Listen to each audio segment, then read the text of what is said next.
Muy buenos días, bienvenidos un nuevo domingo a En Equilibrio acá en CNN Chile. Seguimos en nuestro afán de conversar acerca de cómo construimos culturas organizacionales virtuosas, donde al interior del mundo del trabajo predominen relaciones sanas, de confianza, donde la gente esté desarrollada. Y los dos ejes que hemos estado trabajando en esta cuarta temporada son básicamente, como ustedes han podido seguir, el de la influencia social que tienen los seres humanos y la empresa, y el de la influencia personal que tiene que ver con el desarrollo íntimo de cada persona. Las relaciones en el mundo de la empresa tienen que ver con dos o más seres humanos que interactúan, pero en el fondo son los seres humanos los que generan la relación. Por lo tanto, el estado de estos seres humanos, el nivel de reflexión, el nivel de desarrollo, de madurez, no es irrelevante, por el contrario. En el programa de hoy día vamos a abordar el eje desarrollo personal. Y para ello tenemos un invitado que podríamos, pero perfectamente, hablar también del eje influencia de la sociedad, que están interrelacionados, pero que él ha vivido personalmente una experiencia de desarrollo humano notable y que además se encarga de ayudar a otros a hacerlo. Saludamos y me refiero a don Alfredo Sfeld. Buenos días, Alfredo, ¿cómo está? Perfecto, muchas gracias, muy contento. Muy bienvenido a estar acá en Equilibrio. Gracias por la transmitiendo invitación. todas tus riquezas. Muchas gracias.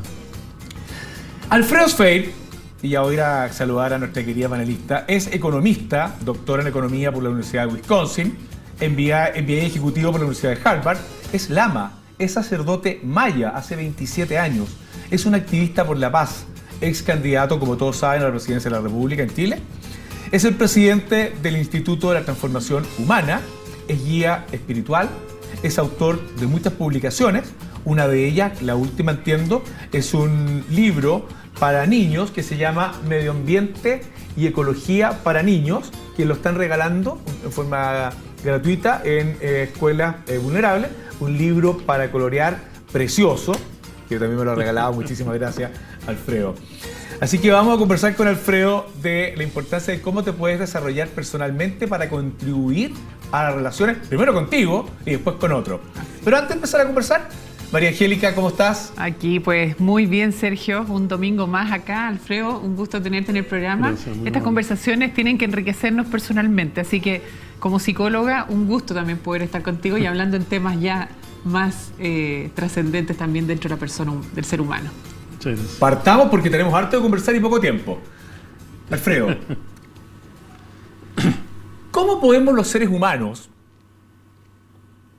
perfeccionarnos, enriquecernos a nivel personal para poder contribuir en relaciones humanas sanas que se van a dar en todo ámbito, en el familiar, en el social, en la calle, en alguna comunidad a la que pertenezca, y particularmente, que es el objetivo de este programa o el foco de este programa, en el mundo del trabajo?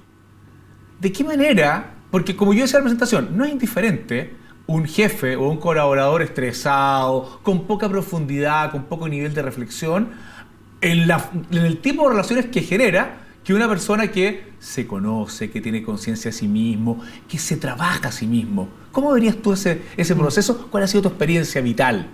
Yo creo que es fundamental que nosotros llevemos al trabajo, llevemos a la familia, llevemos a todo nuestra propia identidad. Yo creo que es muy difícil hablar de un proceso de autorrealización si tú no conoces tu propia identidad, porque es a través de tu identidad individual, social, que tú te expresas profesionalmente como madre, como padre, como hijo, como profesor, etcétera, etcétera. Yo creo que lo primero es reconocer de que el mundo está cambiando radicalmente en este momento y presentarte a ti mismo qué es lo que tú quieres hacer dentro de ese mundo. Por ejemplo, hoy día hay grandes cuestionamientos sobre qué constituye empresa, qué constituye trabajo, conceptos como trabajo decente, ¿qué es un trabajador? ¿Es un medio de producción? ¿Es un factor de producción? ¿Un ser humano?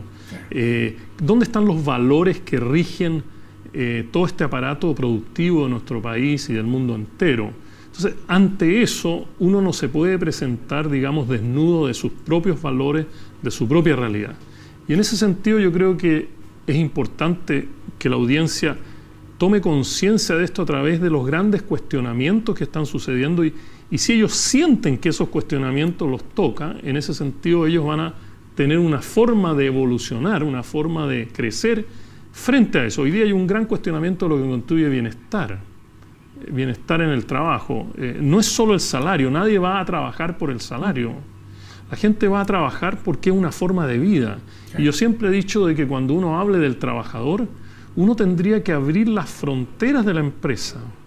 O sea, cuando yo he trabajado este tema, yo no solo veo al trabajador dentro de la empresa, que el trabajo decente, que tengan la infraestructura adecuada, que tengan el entrenamiento. Eso es todo cierto, pero el trabajador empieza en su casa. Exactamente. ¿Me entiende? Entonces nosotros no nos preocupamos del ámbito habitacional de los trabajadores.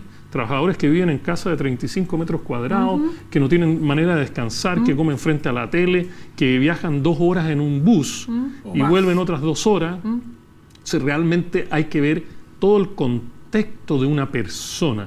Hoy día para mí la gran revolución viene con la empresa como un espacio de autorrealización de todos los que en ella trabajan. Y esa palabra que parece un tanto como rimbombante, la autorrealización, significa simplemente de que todos jugamos un rol en la sociedad, un rol digno para todos, y que realmente el trabajador dentro de la empresa pueda también ser persona, encontrar su propia identidad y ofrecerla. Para que se dé esta autorrealización tiene que haber toma de conciencia de todos los actores relevantes dentro del mundo de la empresa, es decir, desde los dueños, los gerentes, los trabajadores también. Correcto. ¿En qué consiste este autoconocerse de alguna forma? Porque tú hablabas de la identidad. En el fondo voy a interactuar de acuerdo a cuál sea la identidad que he desarrollado. Cuáles son mis posturas ante la vida, cuáles son mis valores, cuáles son, por lo tanto, de acuerdo a los valores, el tipo de comportamiento que yo voy a tener, el que no voy a tener en base a mi cosmovisión, de alguna manera. ¿Cuál es tu experiencia en términos de eso? Porque a mí me queda la sensación, leí ayer un artículo de Christian Barken, muy interesante, en que él hablaba de que hoy día la sociedad, prácticamente él hablaba la sociedad del aparecer, del aparentar, o sea, en el fondo, de figurar. A nadie le importa de verdad un ser interior, profundo, es todo mostrarse. Y para mostrarte te tienes que mostrar, por supuesto, exitoso, además una sociedad exitista, arriba de un buen Lexus, no, eso se puede haber salido un punto contingente, pero arriba de una, como mucho éxito. ¿Y qué pasa entonces con el desarrollo humano profundo, de un buen calado interior? ¿Qué pasa con eso? ¿Cómo lo ves tú? Yo te diría que hay 3 partes de un puzzle que es muy grande. Tu pregunta es una pregunta muy, muy amplia, pero yo te diría, primero está el ser propiamente tal. Yo no llegué en paracaídas a la Tierra, yo vengo a cumplir una función. Y esa parte es fundamental en ponerse frente al desarrollo de uno mismo. Lo segundo es el querer ser, y ahí está la influencia social, que mucha gente quiere ser. Yo quiero ser trabajador, yo quiero ser profesional, yo quiero ser madre, etcétera, etcétera. Ese querer ser está muy influenciado también por lo social, que es el exitismo y todo eso. Y después dentro de esto hay como un pegatodo, que son los valores de la sociedad y su propia gramática social. Y mi experiencia fue bastante importante en este sentido, porque cuando yo llegué al Banco Mundial, a mí me dijeron, mira, tus valores no tienen ninguna importancia. Tú vas a trabajar con países judeocristianos, musulmanes, etcétera, en democracia y en dictadura. O sea, me pusieron una racionalidad muy interesante y me absorbieron todos mis valores como si fuera una máquina aspiradora. Perfecto. Después de 3 o 4 años dije, ¿pero qué estoy haciendo aquí? Entonces me di cuenta de que ellos te cambian los valores que son realmente mi identidad por los valores corporativos. Sí. En vez de realmente alimentar los valores corporativos con estos valores y viceversa, que haya una interacción permanente. De lo contrario, no hay crecimiento como trabajador. Segundo lugar, tú nunca te puedes presentar a lo social sin saber quién eres y cómo aportas a lo social. De lo contrario, lo social te destruye. Porque no Pero eso implica ciertas preguntas, ¿o no? Que uno tiene que hacerse a sí mismo. ¿La gente se las hace? Yo creo que la gente se las empieza a hacer cuando está en problema. O sea, cuando el trabajo no le gusta, cuando el jefe es calificado como un salvaje, o realmente siente que es una frustración donde está. Yo, por ejemplo, caminaba a veces por los pasillos del Banco Mundial cuando tenía staff a mi cargo, y tú vas a la oficina de ellos y hay uno que tiene fotografías de su familia, otro tiene una Biblia, otro tiene papeles, en fin, es más desordenado así como yo, otros tienen otra. O sea, trabajar es vivir. Trabajar no es simplemente sacarle el jugo a una persona para producir algo. Eso es una visión cortoplacista de la época del 2800. Alfredo, yo tengo una pregunta ahí muy concreta. Tú viviste muchos años fuera en Estados Unidos, conociste lo que es una sociedad más desarrollada y lo que es hoy día en Chile, como estamos hoy. ¿Tú crees hoy día, pensando un poquito en las personas que tienen, el 80% del país tiene rentas que no superan los 450, Sí. 480 mil pesos? Sí. ¿Tú crees que esa persona que está 2 horas en una locomoción colectiva y vuelta a su casa, tiene el tiempo de pensar en cómo se desarrolla personalmente lo que te decía Sergio? ¿Cómo yo aporto a la empresa? La persona está preocupada de sobrevivir. ¿Cómo, desde la perspectiva de lo que tú ves hoy día en la sociedad chilena, esos tiempos no se dan, no se pueden dar las personas, porque están con deudas, están con un montón de cosas? No quiero ser pesimista, quiero ser un poquito concreta de la realidad. Claro, sí. Pero ¿cómo se da, cómo uno como la empresa, el empresario, el emprendedor que tiene gente a cargo, el gerente que tiene persona a cargo, la jefatura, cómo se preocupa en lo concreto de esa persona que sea feliz y que tenga esa mirada de introspección y decir, yo entender cómo aporto a la empresa y no que me manden? A lo mejor esa persona llega y se asumo lo que me digan y ya, y pasa. ¿Qué hacemos en eso como sociedad?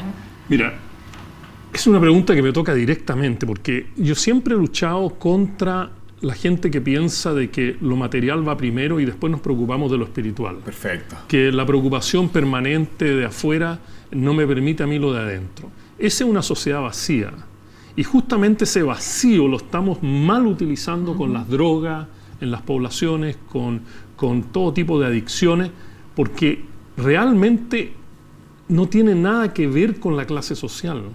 Yo encuentro que en las clases sociales o en los grupos sociales de menores ingresos, el campo valórico es mucho más rico muchas veces que el campo de otros ambientes sociales. Y eso no lo podemos perder. Yo vivo en zonas rurales donde hay valores de confianza, uno no está cerrando la puerta con llave todo el día, nadie te roba, la gente te saluda, llega a tu casa, el saludar es una cosa importantísima, nos ofrecemos mutuamente, yo produzco pan y me dan pan amasado, yo les regalo los zapallos italianos que yo produzco. O sea, no podemos pensar de que el desarrollo individual nace a partir de un nivel de ingreso, porque si no ahí estamos liquidados. Y eso ha sido la gran falacia de Maslow, ¿no es cierto?, del filósofo que decía, primero lo material. Es todo lo contrario. Yo creo que todo, a todo nivel, tiene que hacerse con cierto grado de espiritualidad y crecimiento interior. El mundo está pasando hoy día por una evolución muy interesante y muy rápido, de lo material a lo espiritual, de lo externo a lo interno y de lo individual a lo colectivo. Estas tres movidas nos tienen que dar señales de cómo vamos a existir en un mundo espiritual colectivo, ¿no es cierto?, y realmente dentro de un esquema nuevo. Y creo que los trabajadores lo entienden. Yo creo que no hay ningún trabajador en Chile que no sienta necesidad de su propio desarrollo interior. Pertenecen a una iglesia, definitivamente, tienen una fe, tienen creencias, muchos leen la Biblia, por lo tanto, esperar que realmente lleguen a un nivel de ingreso para hacer entonces un desarrollo, recién, claro. Yo creo que esa es una presentación caótica que debemos evitar a todo precio. Y que sin embargo es un poco la que está instalada en la sociedad. Así y para es. Conversar de cómo podemos mover un poco esa forma de aproximarse, lo haremos a la vuelta de una pausa comercial. Así No es. se vayan, volvemos. Y ahí está el tema de las esperanzas. Estamos de vuelta en equilibrio. ¿Buscas a los mejores profesionales? Ingresa a laborum.com, el sitio número 1 de trabajo del país. Más que un portal de empleos, somos tu socio estratégico en la búsqueda de nuevos talentos. Contáctanos en www.laborum.com. Alfredo, en el bloque anterior conversábamos acerca de que, a propósito de una pregunta muy interesante de la María Angélica, que hay una falacia. Que la falacia es que primero desarrollo económico y después entonces empezamos a desarrollarnos espiritualmente. Por lo tanto, la persona que está hoy día ganando 400.000 pesos y que va sufriendo la micro, que Lógico. entendemos que es así, no tendría la posibilidad. Y todos sabemos que eso es contraintuitivo. En el fondo eso no es así y la gente con mayor razón necesita. ¿Cómo podemos entonces cambiar ese enfoque y poner a millones de chilenos de verdad? Y cuando digo millones no me refiero solamente a ellos, que son los más vulnerables, también los que no tienen situación de vulnerabilidad económica al menos, porque sí yo creo que la tienen desde el punto de vista valórico Personal. o espiritual, personal. Personal. ¿Cómo ponemos a que la gente empiece de verdad a trabajarse a sí mismo, conciencia de sí mismo, construir esta identidad que tú mencionabas, en base a algo que tenga peso, fuerza, para evitar el vacío? Mira, primero, desde el punto de vista, digamos, de lo básico, yo creo que nosotros como sociedad debemos hacer lo que yo llamo inversiones inteligentes. Es decir, tomar los barrios y hacer de los barrios realmente un espacio de autorrealización personal, en que ellos sean parte de la inversión física, que ellos sean los gestores de la inversión física, que ellos sean los líderes de la gestión de lo físico, canchas de fútbol, deporte, etcétera, etcétera, centros de acopio para dialogar, juntas de distintos grupos, y que ellos sean entrenados para ellos mismos hacerlo, no como una cosa de arriba hacia abajo, en que aquello te deja una cancha de fútbol sin nada. Claro. Ok, jueguen fútbol. No, claro. Tiene que ser parte de la noción del cuerpo. Pero así como queremos también preocuparnos del cuerpo, ¿no es cierto?, con el deporte, tenemos que preocuparnos de la mente. El futuro de nuestra sociedad depende de nuestra propia mente. Y naturalmente también tenemos que alimentar el alma de las personas. Y esa es una responsabilidad social. Nosotros no podemos permitirnos, ¿no es cierto?, un lenguaje, una gramática social que desempodera tu mente y desempodera tu alma, porque hay frases que te dicen, mira, no ser médico, sino que ser técnico en enfermería nomás, cuando tú tienes los porcentajes para llegar a la medicina. La gente como que le están imponiendo un lenguaje para que tú seas un fracasado. Eso no lo podemos permitir. ¿Cómo así? ¿Por qué ocurre eso?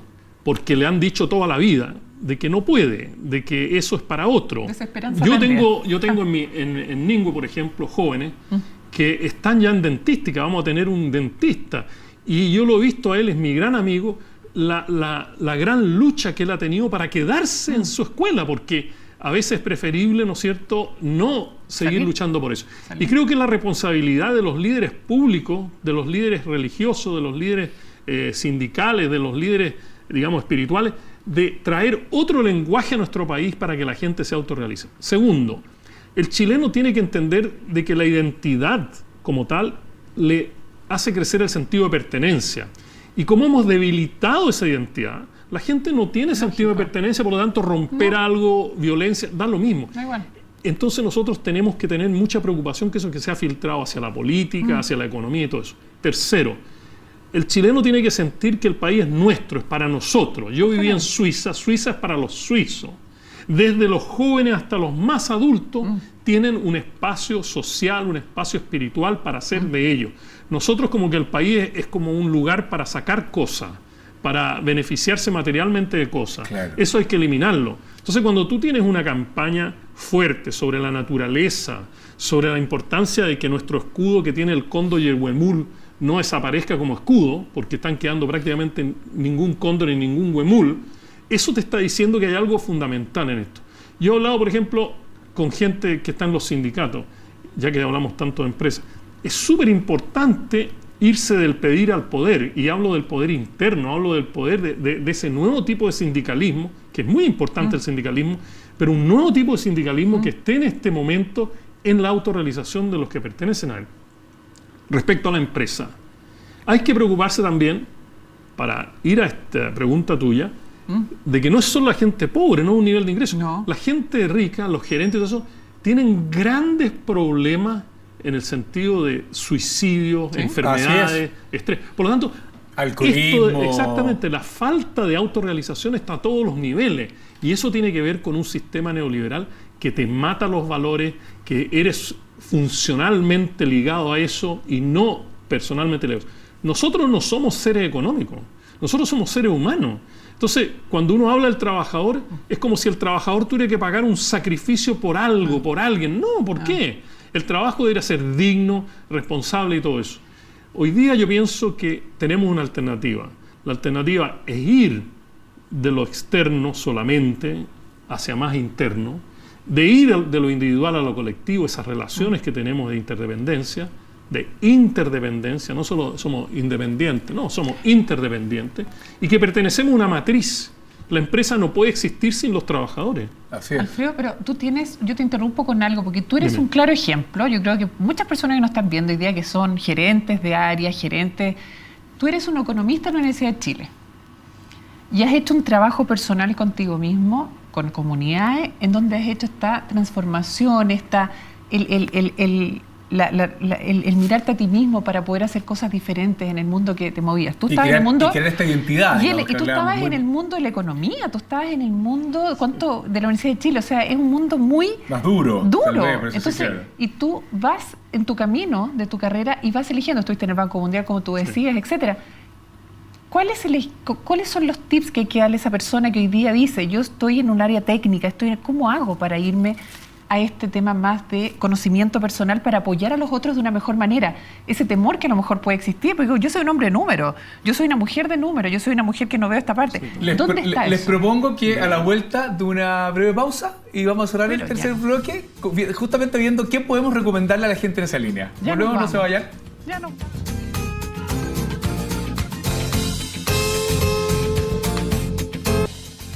Estamos de vuelta en Equilibrio.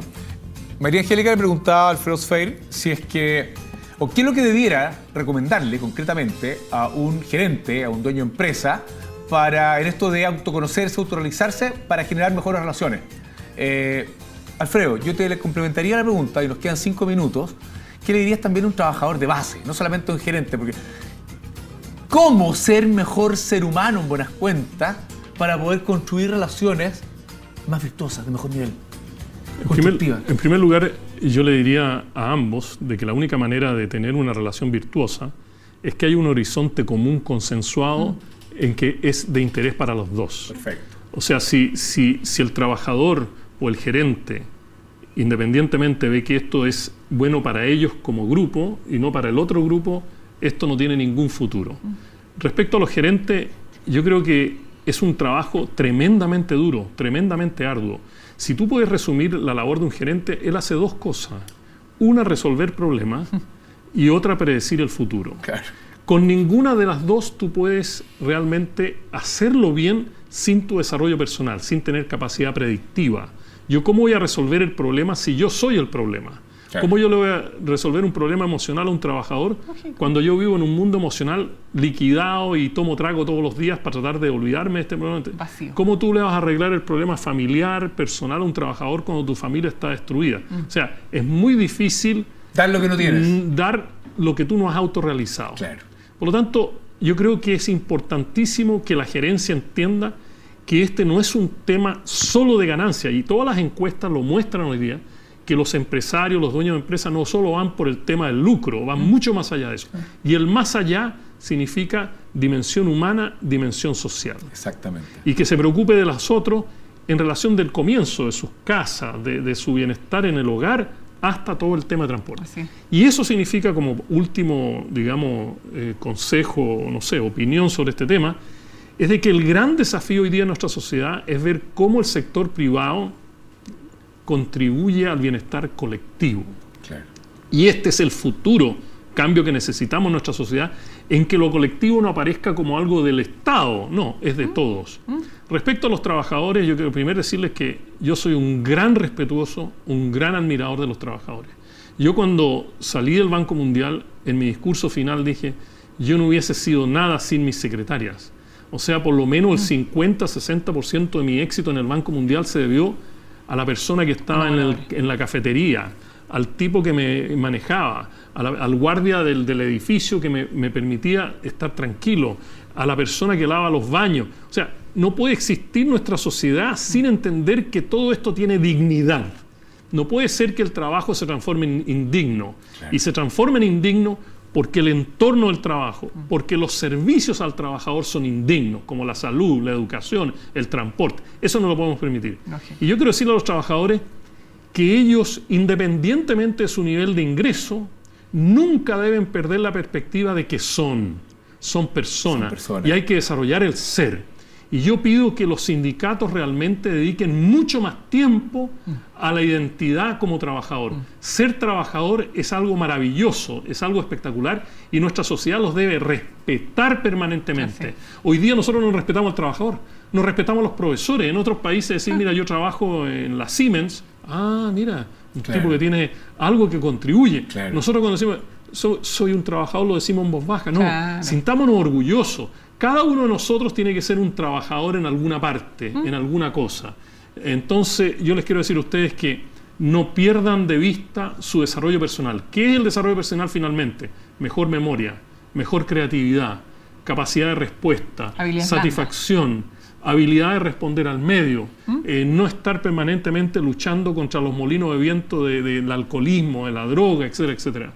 Ellos son igual que yo no veo ninguna diferencia. ¿Cómo hacerlo? Porque un trabajador podría decir, ya, me hace sentido, ¿y cómo hago todo eso? Bueno, yo te puedo decir que hay técnicas para hacerlo, pero tampoco quiero ser rimbombante en esto. Y nos quedan pero 30 segundos. Tienes que darte tiempo para ti, tienes que saber descansar, tienes que tener tiempo para diálogo, tienes que tener tiempo para tus hijos, tienes que tener tiempo para tu entorno. Ese es el primer paso.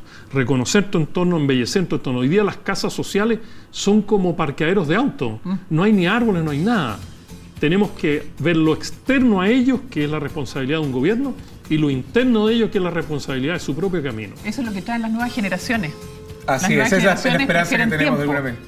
Y no dinero. Bueno, una vez más se nos ha ido volando el tiempo. Muchas gracias, Alfredo Sfeir. Muy inspirador escucharte. María Angélica. Muchas gracias. Muchas gracias a ustedes. Le tenemos, como siempre, aquí un regalo de la voz para ti, Alfredo. No puedo creerlo, con gracias. mucho cariño. ¿Ah? Qué maravilla, muchas gracias. Muchas gracias a nuestros invitados, a nuestro panel y a ustedes por acompañarnos y los invitamos para el próximo domingo a un nuevo capítulo de En Equilibrio. Muchísimas gracias.